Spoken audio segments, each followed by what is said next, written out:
Shalom, salam sejahtera bagi kita semua, salam sehat, salam kebaikan bagi Bapak Ibu yang Tuhan kasihi dimanapun kita berada. Pada saat ini kita akan mendengarkan sabda Tuhan, namun kita terlebih dahulu berdoa kepada Tuhan. Kita berdoa. Damai sejahtera dari Allah yang melampaui segala akal dan pikiranmu, itulah kiranya menyertai kita. Damai sejahtera yang dari Allah juga yang membimbing kita untuk mengerti sabda Tuhan. Pertolongan Roh Kudus yang mengajari kita sehingga kita bisa melakukan firman-Nya dalam Kristus Yesus. Amin. Bapak Ibu yang dikasihi oleh Tuhan kita Yesus Kristus, adapun kebenaran firman Tuhan yang akan menyapa kita pada saat ini yang tertulis dalam kitab Filipi pasal 3 ayat 17 sampai dengan ayat 21. Inilah firman Tuhan, mari kita dengarkan secara bersama. Saudara-saudara, ikutilah teladanku dan perhatikanlah mereka yang hidup sama seperti kami yang menjadi teladanmu. Karena seperti yang telah kerap kali kukatakan kepadamu, dan yang kunyatakan pula sekarang sambil menangis, banyak orang yang hidup sebagai seteru Kristus. Kesudahan mereka ialah kebinasaan. Tuhan mereka ialah perut mereka. Kemuliaan mereka ialah aib mereka. Pikiran mereka semata-mata tertuju kepada perkara duniawi. Karena kewargaan kita adalah di dalam surga, dan dari situ juga kita menantikan Tuhan Yesus Kristus sebagai juru selamat, yang akan mengubah tubuh kita yang hina ini sehingga serupa dengan tubuhnya yang mulia, menurut kuasanya yang dapat menaklukkan segala sesuatu kepada dirinya. Sampai di sana pembacaan kebenaran firman Tuhan. Bapak Ibu yang dikasihi oleh Tuhan kita Yesus Kristus, tentu kalau kita lihat negara kita ini, Indonesia sekarang ini terbagi menjadi dua kelompok, yaitu satu kelompok yang mendukung pemerintahan, satu kelompok yang kontra dengan pemerintahan. Biasanya kelompok yang mendukung pemerintahan cenderung mengidolakan pimpinannya, meneladani pimpinannya. Seperti sekarang kita, yaitu banyak orang dari antara kita meneladani Jokowi. Tolak ukur kita untuk menggambarkan kesederhanaan adalah Jokowi. Dan juga cenderung para orang yang pro pemerintahan ini itu lebih mudah diarahkan daripada yang kontra pemerintahan. Nah, dalam kebenaran firman Tuhan yang sampai kepada kita juga pada saat ini, bagaimana perikop ini berbicara bagaimana seorang Paulus memberikan sebuah nasihat, memberikan sebuah arahan kepada jemaat Tuhan yang ada di Filipi. Situasi pada saat itu di mana Paulus di dalam penjara. Tapi dia sekalipun di dalam penjara, dia senantiasa mengingatkan, mengarahkan, menasihati orang-orang percaya yang ada di Filipi, supaya mereka senantiasa hidup di dalam kebenaran firman Tuhan. Dalam nasihat yang disampaikannya dalam perikop kita ini, bagaimana Paulus katakan, ikutilah teladanku dan perhatikanlah mereka yang hidup sama seperti kami menjadi teladan. Paulus mau mengajak mereka supaya mengikuti teladannya. Siapa sebenarnya teladan Paulus? Teladan Paulus yaitu Kristus. Paulus mengajak setiap orang yang percaya supaya meneladani Kristus. Meneladani Kristus berarti melakukan segala sesuatu yang dikehendaki oleh Tuhan demi kemuliaan Tuhan. Nah, hal ini perlu diingatkan oleh Paulus, karena banyak pada saat itu pengaruh dari orang-orang yang tidak percaya, dari orang-orang Yunani yang mengandalkan logika, dari orang-orang Yahudi yang senantiasa mendengungkan keyahudianmu. Tetapi Paulus mengatakan, ikutilah teladanku sama seperti kami yang menjadi teladanmu. Paulus mengatakan, siapa sebenarnya kami teladani? Yang kami teladani adalah Yesus Kristus. Yang kami teladani adalah Allah penyelamat. Maka ikuti teladan kami. Tujuannya Paulus mengatakan hal itu, supaya setiap orang percaya itu berdiri dalam kebenaran dan hidup dalam kebenaran. Bapak Ibu yang dikasih oleh Tuhan kita Yesus Kristus, dalam firman ini juga jelas dikatakan, karena seperti yang telah kerap kali kukatakan kepadamu dan kunyatakan pula sekarang sambil menangis, banyak orang hidup sebagai seteru Kristus. Nah, hal yang kedua yang disampaikan oleh Paulus, kalau pertama tadi Paulus berbicara soal keteladanan, bagaimana orang-orang Filipi meneladani yang diteladani Paulus, yaitu Yesus. Sekarang kebalikannya itu seteru daripada salib Kristus. Siapa sebenarnya seteru daripada salib Kristus?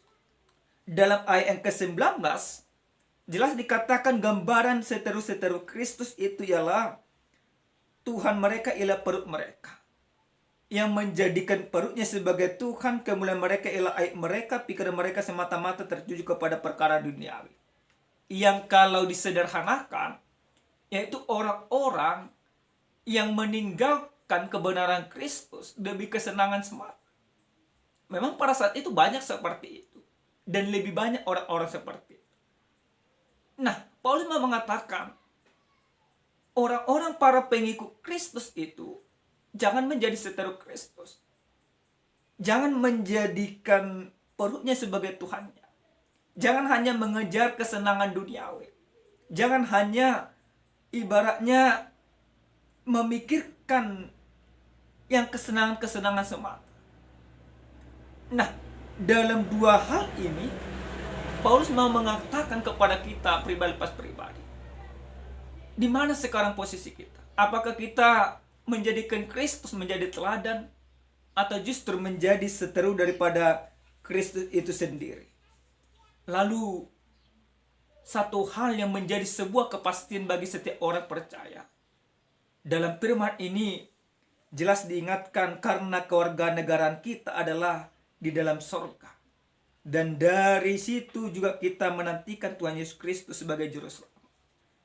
Nah, kewarganegaraan orang percaya itu adalah kewarganegaraan surga. Kita tinggal di dunia ini, kita berada di dunia ini, tapi kewarganegaraan kita kewarganegaraan surga. Itu bukan hanya sebatas status.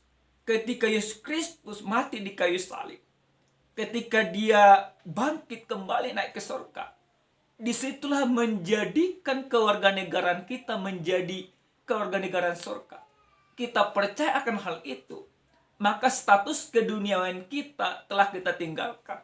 Kita naik kepada level yang lebih tinggi lagi, yaitu status surgawi.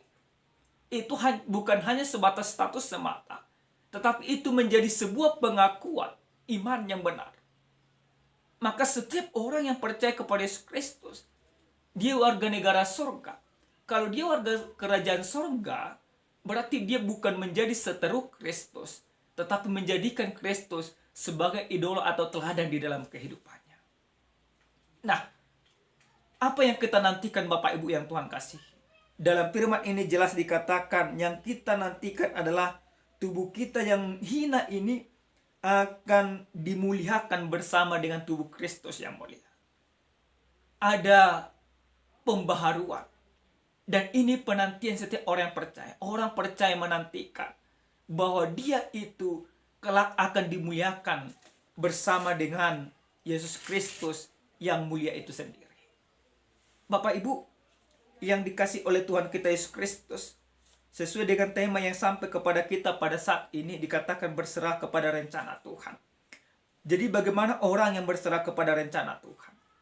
Yang pertama sekali, lewat firman ini kita mau diajak, kita mau diingatkan bagaimana orang yang berserah kepada Tuhan berarti menjadikan Kristus menjadi teladan di dalam hidupnya.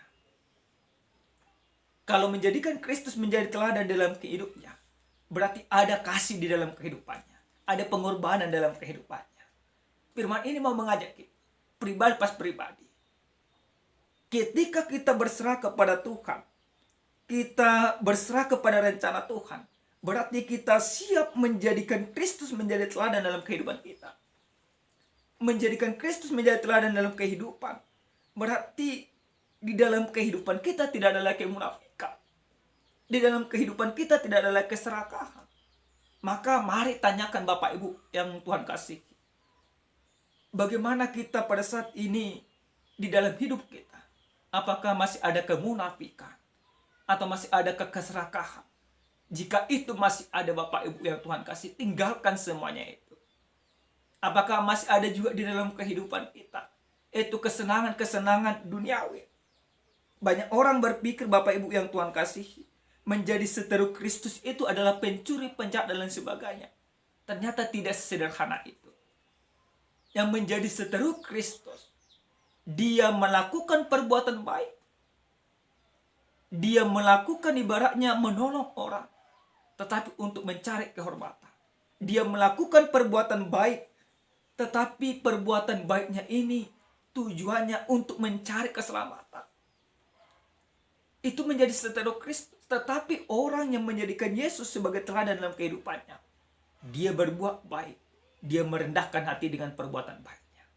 Dia berbuat baik. Dia menggambarkan bagaimana Kristus yang berbuat baik di dalam kehidupannya.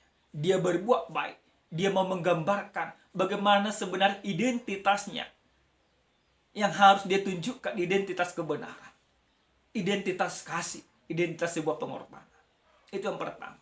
Yang kedua, Bapak Ibu yang dikasih oleh Tuhan kita Yesus Kristus, bagaimana orang yang berserah kepada rencana Tuhan. Orang yang berserah kepada rencana Tuhan berarti tidak meninggalkan iman kepada Kristus demi kesenangan duniawi. Nah, kita berbicara realitas sekarang ini. Banyak orang sekarang ini menghalalkan segala cara, meninggalkan imannya demi kesenangan semata, demi mendapatkan jabatan yang lebih baik. Dia meninggalkan iman demi mendapatkan pekerjaan yang lebih baik. Dia menghalalkan yang tidak benar. Dia untuk mendapatkan sesuatu yang dia impikan dalam kehidupannya, dia menggaris, menjual, yaitu kasih Kristus. Nah, orang yang berserah kepada rencana Tuhan tidak lagi demikian. Tetapi orang yang menyerahkan hidupnya kepada rencana Tuhan, dia berdiri di dalam iman. Dia tidak mau terkontaminasi dengan segala perbuatan jahat. Paulus melihat, dia sampai menangis. Karena dia melihat orang-orang percaya pada saat itu meninggalkan imannya. Yang Paulus tangisi bagaimana pengorbanan Kristus yang begitu luar biasa. Yang Paulus tangisi bagaimana kasih Kristus yang menyelamatkan tetapi disia-siakan. Sama seperti orang Batak katakan, hacikdo tangan mulat majalo, uka citando tangan mulat mawaya. Ada falsafah orang Batak yang mengatakan demikian. Maka ada kesedihan tersendiri. Kasih Kristus sudah diberikan secara cuma-cuma, tetapi dia baikkan. Inilah yang membuat Paulus menangis. Maka kita juga seharusnya menangisi diri kita. Kalau selama ini hidup kita lakukan untuk kesenangan duniawi semata. Tetapi lewat firman ini kami mau mengingatkan kita pribadi, supaya kita jangan pernah meninggalkan iman kepada Kristus demi kesenangan duniawi. Tetapi kita harus meninggalkan kesenangan duniawi demi Kristus yang menyelamatkan kita. Yang ketiga, Bapak Ibu yang Tuhan kasihi, lewat firman ini kita mau diingatkan bagaimana kita berserah kepada Kristus, maka kita akan menerima tubuh kemuliaan. Orang yang berserah kepada Kristus, yang hidup dalam rencana Tuhan, berarti ada sebuah pengharapan yang benar. Ada pengharapan yang diharapkan, yaitu untuk menerima tubuh yang baru, kemuliaan. Secara sederhana kami mau katakan, lewat firman ini, bagaimana orang yang masih berharap, pasti dia berusaha untuk melakukan, untuk mendapatkan yang diharapkan itu. Yang kita harapkan sebagai warga kerajaan sorga adalah tubuh kemuliaan.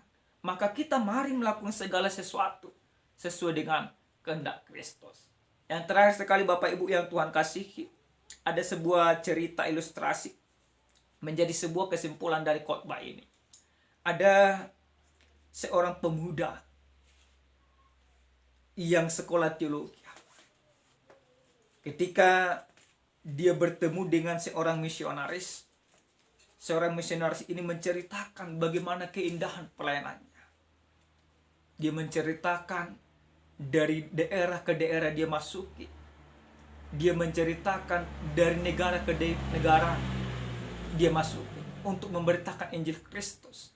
Suku demi suku dia ajak untuk mengenal Kristus. Maka pemuda ini takjub. Dia gembira. Dia katakan luar biasa. Dan dia katakan aku akan menjadi seorang misionaris. Ketika dia selesai studi teologi, maka dia melakukan misionaris. Dia pergi ke daerah suku pedalaman di daerah Brazil yang tidak mengenal Kristus. Maka apa yang dia dapatkan di sana?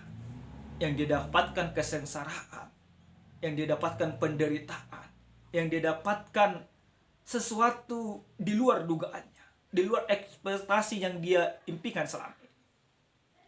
Maka tidak berjalan seperti yang dia harapkan. Hanya berjalan 6 bulan dia pulang ke daerah asalnya.